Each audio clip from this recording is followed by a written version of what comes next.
I am Mikhael Santos. I am a DevOps engineer and backend developer at Streamr.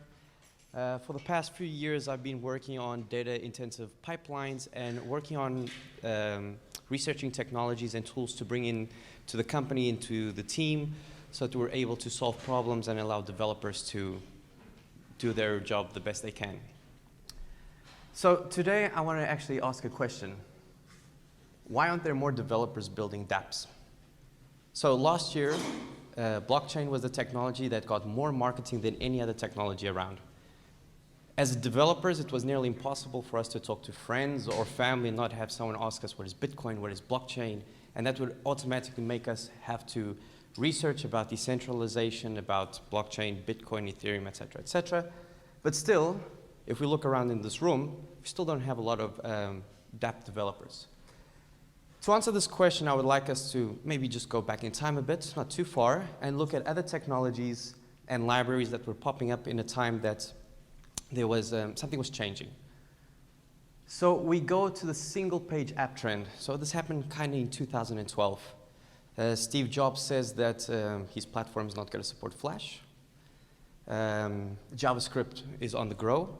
Internet Explorer is on the downhill, and Chrome browser is going up. And there appears this whole bunch of libraries trying to solve the problem of single-page app, and each one implementing their own interpretation of the MV something pattern, MVVM, MVC, et cetera, et cetera. But for some reason, which we'll go to, there was one technology or one library that kind of stood out from the other ones. It was Angularjs at the time. The reason it stood out was because there were a lot of JavaScript libraries that were just like starting, they were not maintained.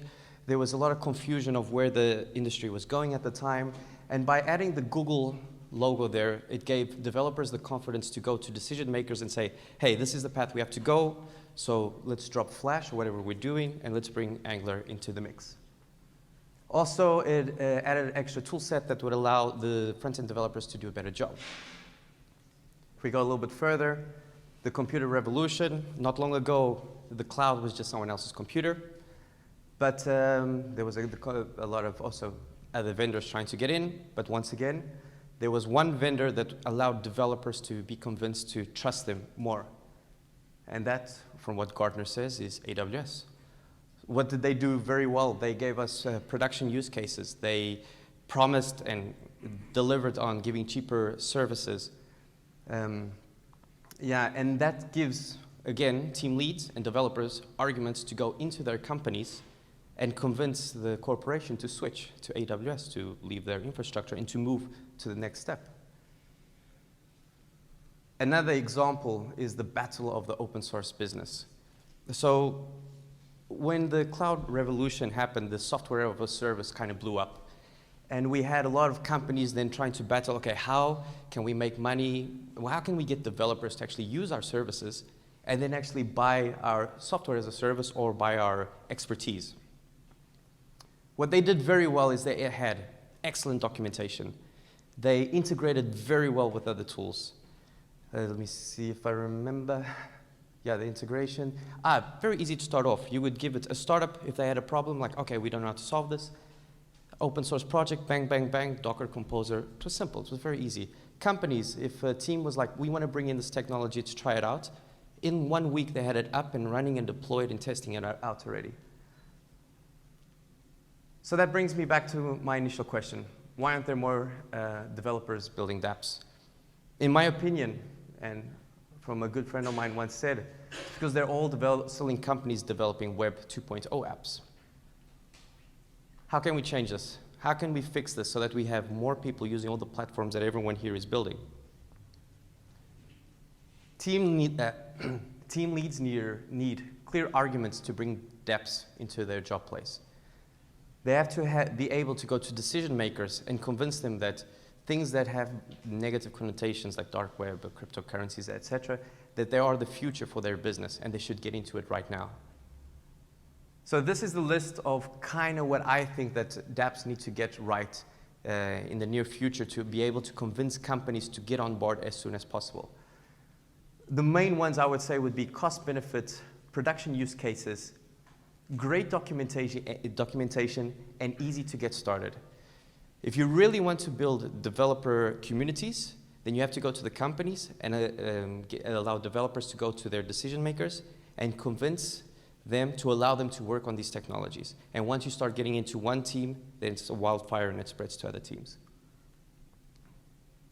So we're all around, all the main social media spots, streamr.com, Twitter, and that's about it. If you guys want to know more about Streamr, when we're hiring, and we have an excellent YouTube video that can explain much better what we do. So I just wanted to save time. So thanks, that's it.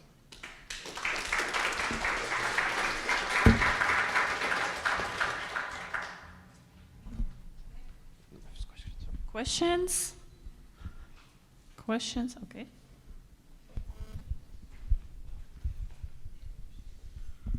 So this will be a tricky one. What do you do? Backend developer, and I do DevOps at Streamr. I mean, as streamer, because you said a lot of great things, like a good concept, but can you tell us like elevator pitch? So I find technologies to use to the teams to improve their performance and decide what we're going to use in terms of the centralized software that we have. Not everything in Streamr is decentralized right now. So certain processes and that. Okay, so you are not building one certain, one particular technology, but you are kind of focused on advising companies how to Just go into it. So that our teams have the proper processes to develop faster. Okay.